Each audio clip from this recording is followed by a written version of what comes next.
Let's see. Hey world, it's being Willie. Come back another video.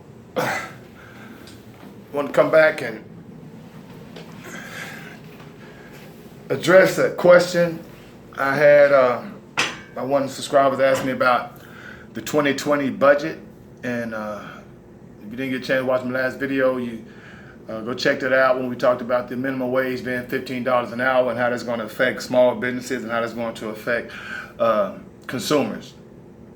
You know, right off the bat, you know it's going to affect consumers because if employers have to pay more to their employees, okay, then that means they're paying more for production. If they're paying more for production, then that means it's going to be a situation where prices are going to rise.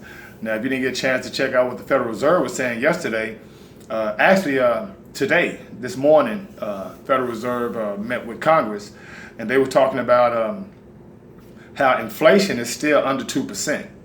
All right? If inflation is under 2%, then they have to get it to 2%. And the only way they're going to get it to 2% is by raising either interest rates, which we know they're not going to raise interest rates, all right, by increasing the minimum wage to $15 an hour.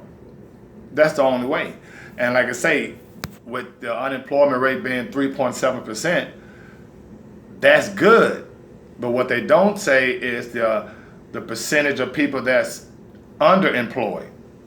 See, when you look at the unemployment rate, you're only looking at the number of people that are working, you know, that's reported to by the workers' census.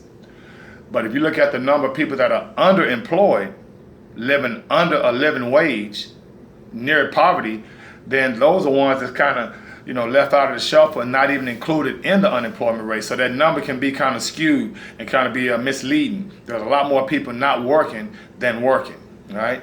And if you look at the cost of insurance, of course, that's going to be even more of a detriment because with the cost of insurance rising every year, right, and the cost of prices rising every year, then your lifestyle is actually being decreased.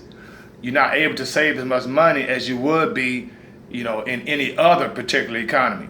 Let's say, for instance, if you were making $50,000 a year, all right, then of course that's way more than $15 an hour. You can make some things happen. You can pay yourself first. You can invest. But if you're only making between $15,000 and $18,000 a year, you know, you have to live off that in an environment where one, inflation is 200% higher now than it was 20 years ago. Okay, I'm 50. I could buy a Whataburger or Whopper for 85 cents, 90 cents. You know, when I was just not even like 20 years ago. Now you go to Whataburger and the prices are triple. You know, you're talking the difference between a $2.99 value meal to now is $10.99. But your salary is still the same. And so if you're making $15 or $10 an hour 5 years ago, and now you're still making $15 an hour now, then you basically, your money is being gobbled up through inflation, through interest rates. But you don't see it because you don't understand that money doesn't exist in its physical form. It only exists in your energy and what the algorithms say in your bank account. And it's like I told you before, if you have a savings account right now, and with Bank of America, Chase, Wells Fargo, then you basically burning your cash. Because those banks, even though they're the biggest banks, they only giving you 0.03% or 0.01% on your money. That's no money. So if you got inflation 2% and Bank of America is only giving you 0.01%, then you know that 1.99% of your money is being gone every month. You losing money. And so when you don't understand inflation, when you understand interest rates, you're thinking that $10,000 you got in your savings account this year is going to be the same amount or be valued $10,000 next year. It's not. It's going to be less. Even though that 10 is still there, what you can buy with that 10 is a lot less. Okay, that's why you got to make sure you look into different banks that offer you 2%, you know, over 2%. And you got banks like Ally, Citi, BNC.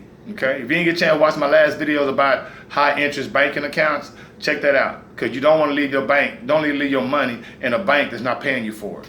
All right. So I just want to come back, a quick video, family. I'm down. My internet is down right now, so I can't go live. But I'll be going live here tonight once I'm squared away. In the meantime, between time, may the Most High inside you bring you joy. Make sure you hit the notification button when you know I'm dropping another video. And being with us out of 5,000.